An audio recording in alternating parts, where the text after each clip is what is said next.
G'day guys, just want to have a quick chat about special developmental exercises, their role and executing them with intention. So excuse my potato camera, it's the best quality I can get from my webcam, but anyways you won't see much of my face. I'm just going to go into some slides and I'm going to explain to you what SDs. So I'm just going to move my head over here. Okay. So what are special developmental exercises? So if you look at it, the exercises in a priority as a triangle here, right at the top is the highest specificity, so you can't get any specific than the event itself. And then you've got the competition exercise after that. In training, you'll train squat, bench and deadlift to the competition rules. And then after that, you've got special developmental exercises that are close to the competition movement, but a slight variation. I'll explain more about those in a minute. And then you got special preparatory exercises that main focus is training specific muscle groups that help you with the competition movement. And then you've got the general preparatory exercises that will be further away from competition movements, so they would be more like running, walking, swimming, etc. You get the point. So special developmental exercises. So here are some examples of what they are. You've got the competition squat, so you've got the pin squat, pause squat, tempo squat, competition bench, you've got standard pause bench, bench press to pins, slingshot bench, competition deadlift, you've got tempo deadlift, pause competition deadlift, and competition deadlift with chains or bands. And then there'll be many more of these exercises too, but I've just listed a few here. So what are the benefits of SDEs? So they'll help strengthen weak aspects of the competition movement. For example, specific range of motion. If you're weak at the bottom of the squat, it might be best to train pause squats to get comfortable in that position. Bench press, weak off the chest, extended pauses. Any technical flaws as well, some tempo movements can help with that. Overall strength throughout the movement as well can provide a little bit of a change of the stimulus in that, and it'll help you strengthen that movement. And then for some people like myself, a lot of tempo work provides me more confidence in the movement as well, but by simply just slowing it down. Also, it helps provide a change in stimulus between training blocks as well. So you don't want to keep hitting the same stimulus every single training block. You want to switch the SDEs up to suit a specific range of motion that you're trying to fix. Okay, so now I'm just going to go into some videos of my athletes. So I've picked 3 athletes, one from each discipline.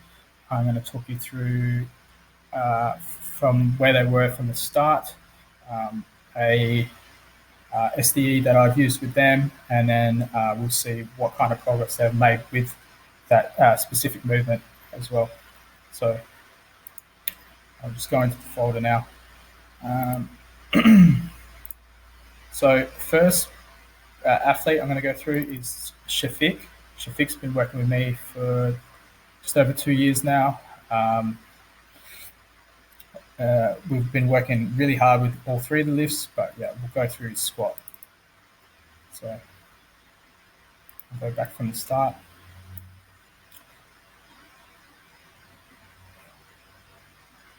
One of the main issues he had when he started with me, he used to hyperextend a lot, especially coming out of the hole of the squat.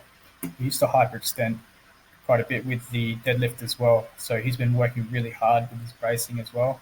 I won't go into that with too much detail because we're just talking about SDEs here, but we'll say that for another day. But he's also, you'll notice that the tempo with each squat changes.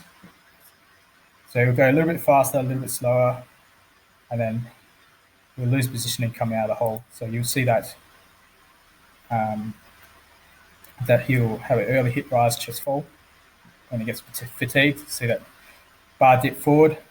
So that's something we've been working really hard on as well. So I'll show you two of the exercises that we've been mainly using with him to help strengthen those qualities in the lift.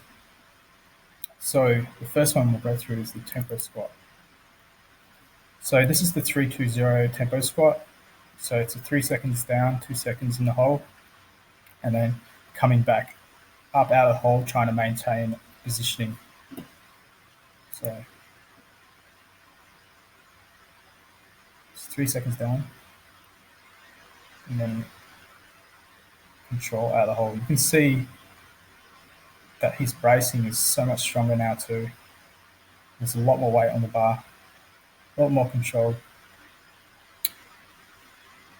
and very well balanced. So one of the main cues I've been using with him as well is to bring hips and torso up evenly out of the hole. You can see in the first video that his chest will drop and his hips will rise. And so we've really tried to dial that in as well, and it's really come a long way. So you'll see just the last rep here again. So come down, maintain that bar positioning, and then nice and even out of the hole. So yeah, that's come a really long way. That's one of the exercises I've used for him to really help bring up his squat. And I'll show you another one as well. It's just a two count pause at the bottom. So you can see it's a lot more controlled on the eccentric. Nice solid pause at the bottom.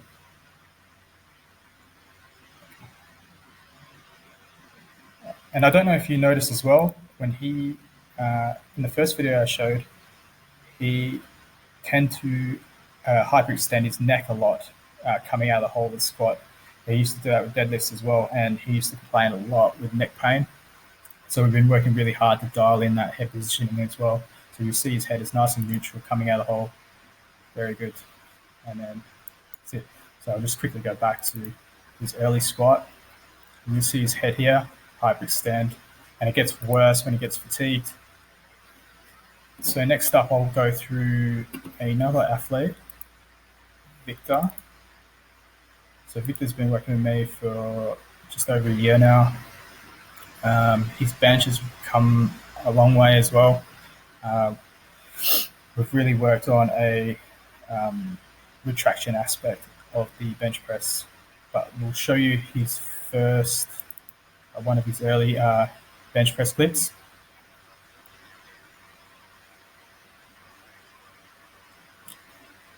So that'll be around 128.5.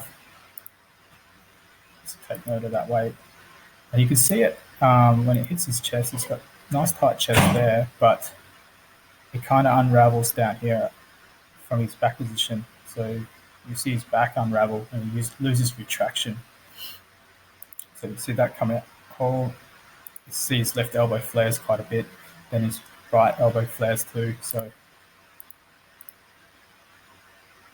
very uneven coming out. And then not much longer after that, we were implementing a 2-count t-shirt bench. So what 2-count t-shirt bench is we'll come down, get him to lightly brush the shirt with the bar. Don't let the chest sink. He doesn't let the chest sink anyway. He's very tight on the chest, but I really wanted to emphasize that tightness of the chest here.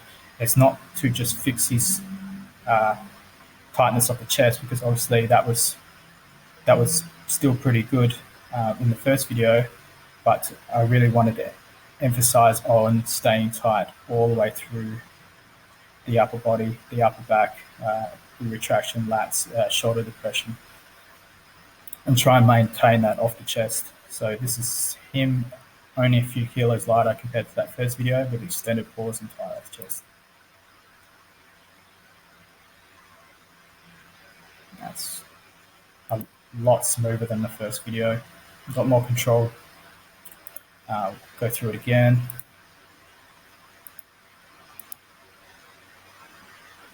When he hits the the chest, it really emphasizes that tightness here.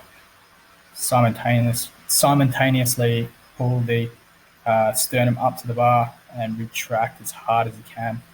And this just it's just a massive solid base through here, nice and tight, and helps that control off the chest too. Okay, so moving forward, let's have a look at this. Is one of his last singles before his previous competition. About the same weight as the first video, and I'll just show you the video. You can see here looks like he's gained a bit of bench arch too, so it's a good thing.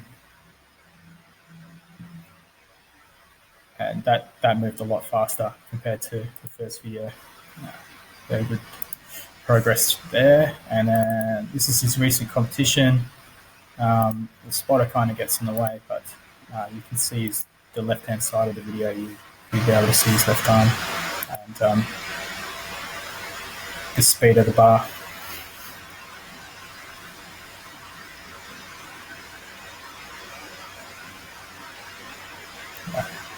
Very smooth. Does 137 kilos.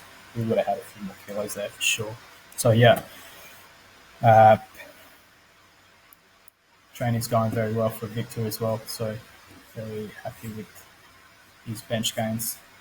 Then moving on to the next athlete, Matt Rickwood. Matt Rickwood's been working with me since late last year. Been working very hard to dial in his deadlift. He tends to have this issue with kicking the bar forward when he initiates the pull. There's a few reasons with that. He tends to get out of position, drops the hips too low, and then pushes his shins forward, and it pushes the bar forward. And also it's setting up the bar too close to his shins. So technically, we've been heavily emphasizing keeping their hips pinned, being more patient off the floor, and setting the bar up mid-foot rather than up against your shins.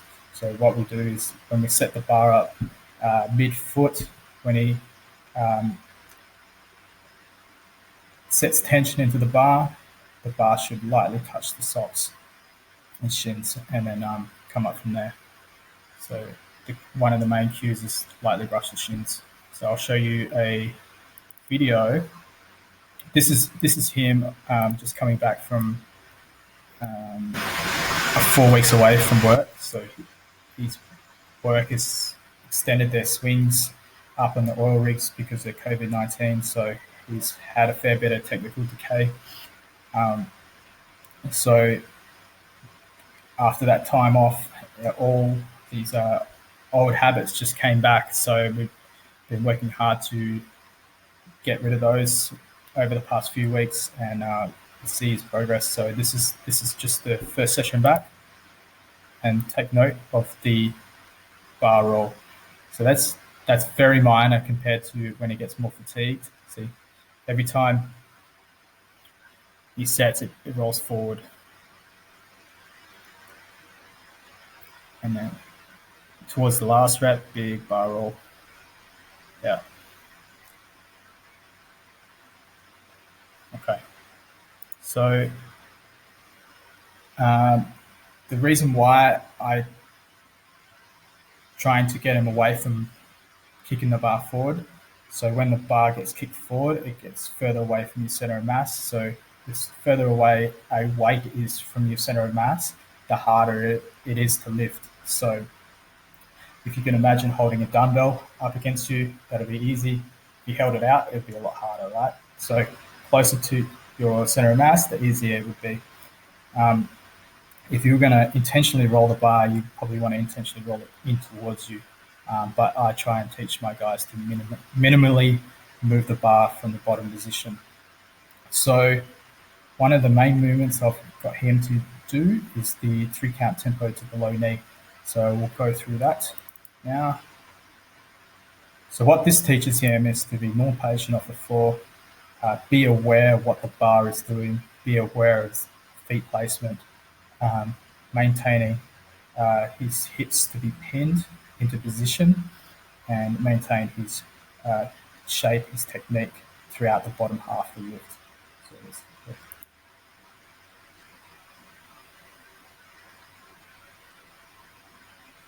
and then he just finishes it just below knees and then executes the rest of the lift. So he's maintaining that shape, controlling the bar from the bottom half of the lift. So I've been using this deadlift variation for many of my lifters because, believe it or not, it's very common to see that bar roll forward in the deadlift. I see it so many times with a lot of lifters, and I believe that just it takes kilos off your deadlift, and you just want every little bit of it. So let's look at 3 weeks progress from that date and see what his deadlifts look like now.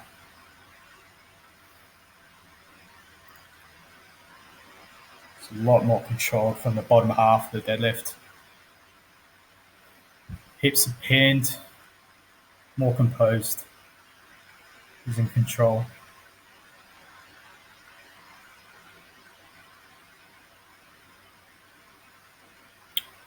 And slight roll on the last rep, which is fine. Like, you know, one rep out of 5 is pretty good. I call that a big win compared to day one where every single rep moved away from him. So 3 weeks progress in 3 weeks is pretty good.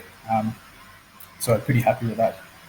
So that's my examples for SDEs. So whenever you're doing special developmental exercises, or if you're programming them for yourself, or you got a coach that's programming them for you, make sure you do them with intention. I see many times a lot of people like to cut their tempos, like to cut their pauses, or so-called pause variation with barely a pause in it, and they're totally missing the point of the exercise. So if you're one of those people, ask yourself, why are you skipping that tempo? Why are you cutting it short? And then I hope you have a good answer for yourself. Also, if you've got a coach that programs a lot of these movements and you're not too sure what they're there for, feel free to ask them and get some guidance. So anyways, if you want to see more content like this, please let me know. If you've got any questions, please hit me up in the comments below, or hit me up in my DMs, adam.tbm